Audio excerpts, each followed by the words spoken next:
मोदी पर आरोप कम और उनके विपक्षियों पर आरोप ज्यादा लगते रहे। नहीं, तेजस्वी ने तो रोजगार दिया, जो कहा नीतीश कुमार से लड़कर दिया, कम दिया लेकिन दिया।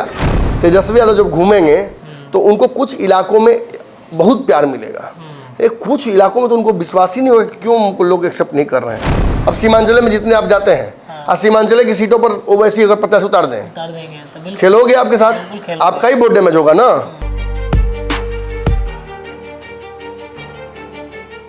नमस्कार, पंचनामा देख रहे हैं आप, जहां पे होती है खबरों की चीड़फाड़। बिहार की राजनीति और जाति आधारित जो जनगणना है या फिर जाति की अगर बातचीत की जाए तो इस जाति के आधार पर ही बिहार के हर दल अपनी राजनीति करते हैं।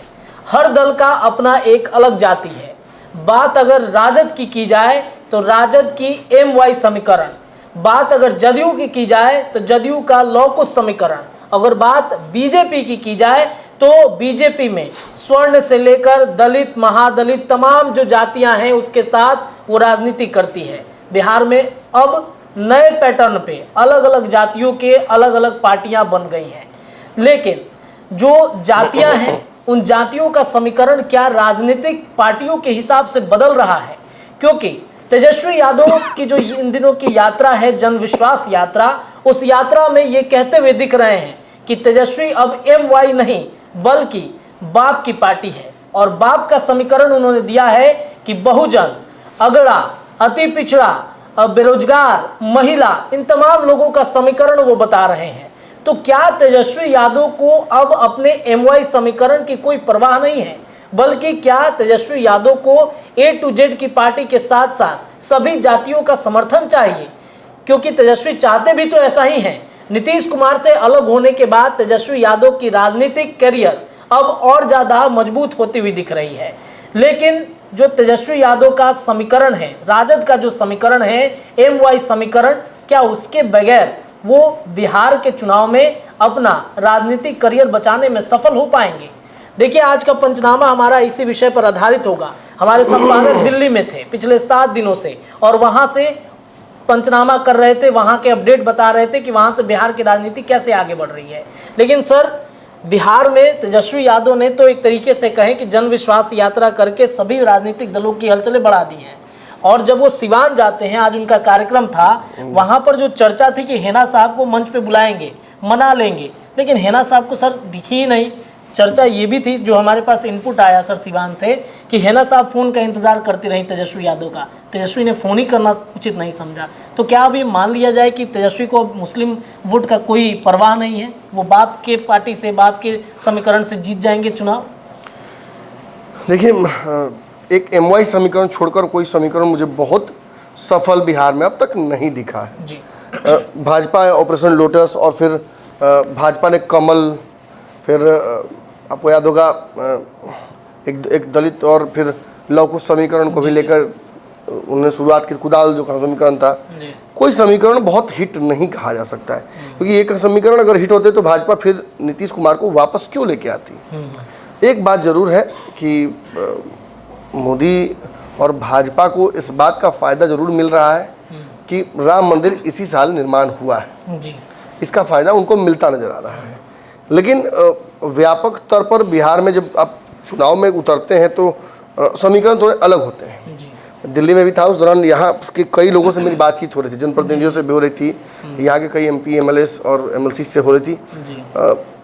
एक जनरल अंडरस्टैंडिंग सबको है कि लोकसभा में बहुत असर होने वाला है नहीं जी, जी, जी। इस विपक्ष की तैयारियों का। जी।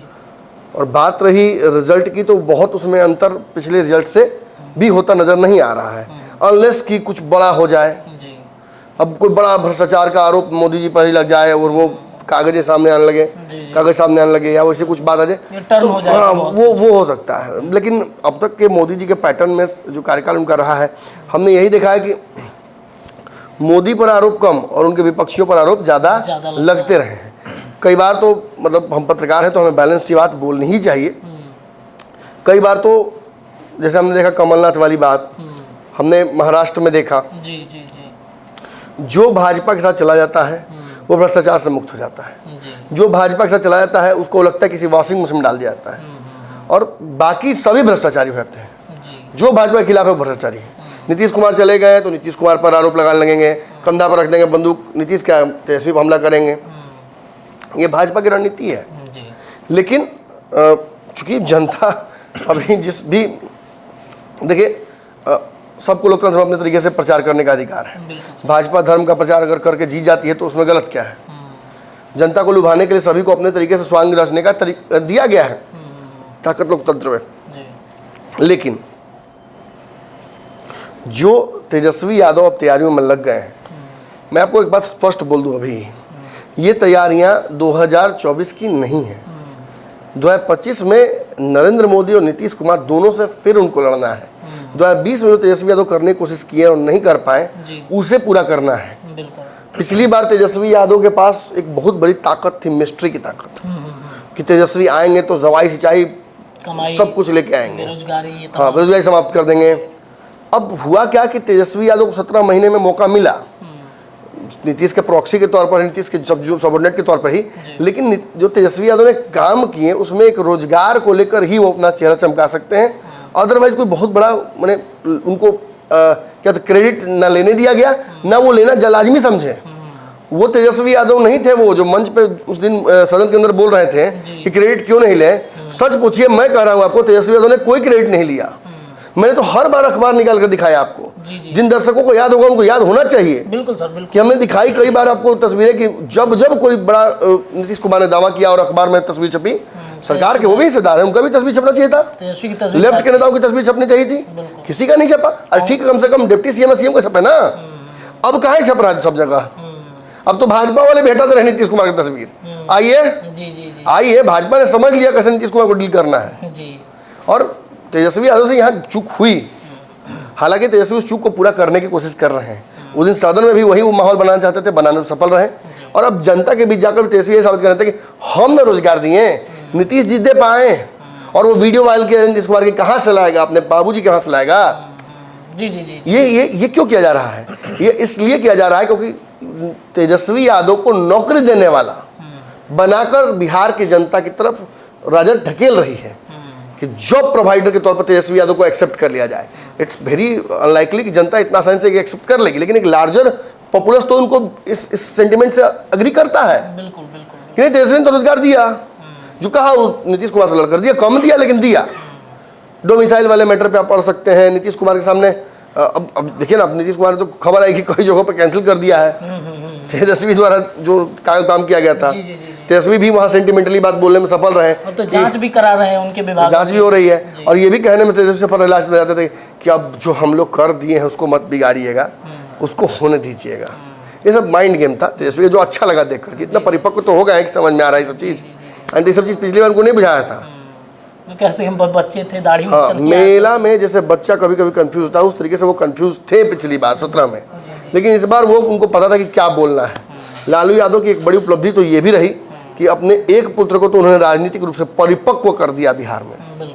साथ रहकर किया हो, अच्छे लोगों के साथ टच करके किया हो, जो भी किया हो। लेकिन जहाँ तेजस्वी यादव ये नई रणनीति पर काम कर रहे हैं, वहीं ये नई रणनीति राजद के पुराने मौलिकता पर बहुत भारी पड़ने वाली है। जब पिछले चुनाव में 2020 के चुनाव में आप याद कीजिए, मैं एक विशेषज्ञ तौर पर यह बात स्पष्ट समझा सकता हूँ कि 2020 के चुनाव में तेजस्वी यादव की एक ही गलती थी, उन्होंने लालू यादव को छोड़ दिया था, फोटो हटा दिया था और A to Z की बात करने लगे थे।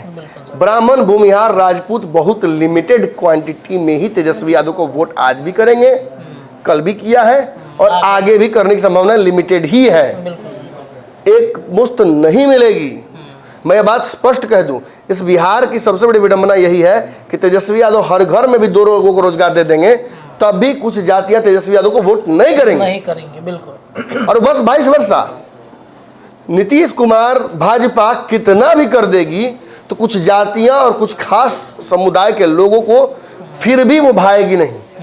सच्चाई है। बिल्कुल। मतलब ये विडंबना है कि बात बोलना पड़ रहा है विश्लेषण में, लेकिन अब हम क्या करें, हम तो यही नंगी हकीकत बताने के लिए जाने जाते हैं। तेजस्वी यादव ने पिछली बार A to Z की समीकरण को बोलकर, और आपको याद होना चाहिए ये ओवर कंपनसेशन हुआ है। बिल्कुल। ये आप जो देख रहे हैं कि मनोज झा के साथ भेजा गया संजय यादव को Rajya Sabha, this was an over compensation for 2020। क्योंकि 2020 में उन्होंने क्या किया, किसको भेजा था? AD सिंह को भेजा था राज्यसभा। AD सिंह कौन थे? भूमिहार समाज के एक, बिहार में धन पशु कहा जाता है उनको। जी जी जी। कोई योगदान नहीं पार्टी के प्रति। कई और MLC की बात आई तो मिली जुली जातियों से सामान्य वर्ग से ज़्यादा भेजा तेजस्वी ने, अपने से ईमानदारी से भेजा, अब ईमानदारी से भेजा कि मैंने उसका फायदा उठाते थे जो भी को। अब भाजपा ही राम मंदिर बने तो मैंने आपका वोटे के लिए सब हो रहा है, A to Z के लिए कहीं हो सकता है कि ऐसा अब A to Z के वोट के लिए किए वो जी। लेकिन उसके चलते उनका जो कोर वोटर है थोड़ा खिसका था, नाराजगी थी, और वो नाराजगी उन्हें फिनिश लाइन तक पहुंचने तक ठीक था, उसके आगे बढ़ने नहीं दी। सारे एग्जिट पोल में देश भर में तेजस्वी सरकार बना रहे थे, हम अकेले चलते जो लड़ रहे थे कि नहीं बन रहा है सरकार, नहीं बन रहा है सरकार। अंतिम समय तक कम लोगों को लगातार ये बात सुननी पड़ी, दर्शक भी खिंचाते रहे कि अरे आप पलट गए, अरे हम नहीं पलटते, परिस्थितियां जो होती हैं उस आधार पर हम आपके सामने तथ्य रखते हैं और तथ्यात्मक तुलनात्मक प्रैक्टिकल एनालिसिस देखने के लिए पंचनामा पे आते हैं। तो मुझसे वैसे ही अनर्गल बातें को मतलब उम्मीद मत रखिए। अब बात जहां तक रही तेजस्वी यादव के आज की रणनीति की, तो this is an over compensation. अगर तेजस्वी यादव MY की बात जो मूल जो MY समीकरण है उससे अगर हटने की बात करते हैं, वो बाप असाप कुछ नहीं चलेगा यहाँ, MY ही चलेगा, MY ही चलेगा राजद के लिए। लेकिन सर विश्वास तो नहीं हो रहा ना तेजस्वी यादव को, MY समीकरण के लोगों का विश्वास ही टूट गया है। तब विधानसभा में आपके पास है वो ताकत, लोकसभा में संभव नहीं है। आप समझ ही नहीं रहे हैं कि यादव जो हैं वो वोट करते हैं मोदी को, वो वोट करते हैं भाजपा को। आपने देखा ना कि विधानसभा में क्या हुआ, 2 बड़े पदों पर यादव को दे दिया गया ना मौका, जी जी जी है अध्यक्ष भी और उपाध्यक्ष भी दोनों यादव। अब बताइए कि मतलब इसको कैसे कंपनसेट कीजिएगा आप? फिर आप देख रहे हैं कि बार बार मोहन यादव को लाया जा रहा है बिहार में। ये क्या बता रहा है आपको? ये इस बात को एहसास करा रहा है कि कहीं ना कहीं भाजपा इस जाति के ऊपर एक रणनीतिगत फैसले ले रही है और उससे कहीं ना कहीं अब आपका अब मान लीजिए कि राहुल गांधी मंदिर में जा रहे हैं, शिव भक्त से बोल रहे हैं, ये वो, तो वो क्यों कर रहे हैं? वो हिंदू वोट को अपनी तरफ आकर्षित करने की कोशिश कर रहे हैं। तो उसका कंपनसेशन क्या है कि आप उस हिंदू वोट को नहीं टूटने के लिए राम मंदिर की तरफ लोगों को लाइए, मोदी जी बनारस जाएं, रामेश्वरम जाएं, इन जगहों पर जाकर वो सेंटिमेंट देगा कि हम ज़्यादा बड़े हिंदू हैं। यही होता है पॉलिटिक्स। हम देखिए यहाँ हम सच गलत बोलने नहीं आए, सही गलत हम यहाँ समझाने आए कि कैसे जीत होगा। जी जी बिल्कुल बिल्कुल, ये हम अपने दर्शकों को बताने हैं, सही गलत के बाद में कैसे वोट खींच जाता है। अब बात रही कि तेजस्वी के MY समीकरण में क्या गलती हो गई भाई। यात्रा तो बहुत अच्छी है, भीड़ भी अब तक बहुत अच्छा दिखा था। आज सुबह से सिवान पहुंचे जैसे ही लगा कि किस मनहूस घड़ी में पहुंचे। सुबह से यही तस्वीरें ही वायरल की जा रही हैं कि भीड़ नहीं जुटी, भीड़ नहीं जुटी, भीड़ नहीं जुटी। इसके पीछे और कोई नहीं, भाजपा नहीं है, इसके पीछे दरअसल उन्हीं के लोग हैं। मैंने कहा था, याद कीजिए, ये भी एक विश्लेषण मेरा बहुत पुराना है, मैंने कहा था कि पूरे बिहार में तेजस्वी यादव जब घूमेंगे तो उनको कुछ इलाकों में बहुत प्यार मिलेगा, कुछ इलाकों में तो उनको विश्वास ही नहीं होगा कि क्यों उनको लोग एक्सेप्ट नहीं कर रहे हैं। सवाल पूछे जाएंगे, उनके रणनीतियाँ उनकी फेल दिखेंगी। कैसे दिखेंगी? सिवान में शहाबुद्दीन का तस्वीर तो लगा लिया आपने, जी जी। उनके परिवार से कोई नहीं आया, उनके परिवार से कोई आया नहीं, आपने कुछ बोला भी नहीं मंच से ऐसी बात। फोन का इंतजार है ना साहब कर रही थी कि अब फोन आएगा, अब फोन आएगा, हम जाएंगे। उनका गाड़ी सर काफिला तैयार था, अन्य कार्यक्रम के लिए भी और उस कार्यक्रम के लिए भी। देखिए तेजस्वी यादव जी ने भी मौका परस्ती कई जगह दिखाई। मुझे याद है, हम तो मीडिया है, हमें तो अच्छे से पता है।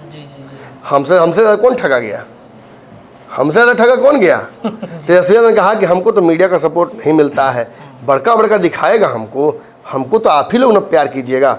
हमने तो प्यार किया, और बाद में जब वो सरकार में गए और सरकार के क्रिटिसाइज हम लोग करने लगे तो कहे आप बदल गए, आप गोदी मीडिया हो गए।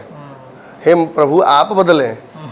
आपके जो सरकार में आते ही जो क्रिटिसिज्म झेलने की क्षमता थी वो कम हो गई, और हम तो वही करते आए जो हम करते थे। ये नहीं है कि मौक़ देखकर, माहौल देखकर हम आपको डसते हैं। अगर आपको लगता है कि हम विस्दर हैं तो हम हमेशा विस्दर रहे हैं। जी। आपके पड़ोसी को काट दिया तो बम बम, आपको काटने गए तो आपको टेंशन हो रहा है। हमारा काम ही है काट लेना। तो अब आपको काटे, सरकार में थे तो आपको टेंशन हो रहा था। अब आप विपक्ष में हैं तो मैंने तो कहा था कि विपक्ष में बहुत हम आपके लिए कुछ करने वाले इस बार नहीं है, लेकिन वो गलत था, इसलिए विपक्ष की आवाज़ तो बनना ही होगा, ये तो हमारा काम है, हमें अपने नैसर्गिक काम से अलग थोड़े हट सकते हैं। तो बात जहाँ तक रही आज के सिवान की और आज के कार्यक्रम की, तो वहाँ एक बहुत बड़ी स्ट्रेटेजिकल फ्लॉ हुआ तेजस्वी यादव से। उन्हें हिना साहब को किसी तरीके से लाना ही चाहिए था। देखिए पेंच क्या है, हिना साहब को पिछली बार भी राज्यसभा नहीं भेजा गया।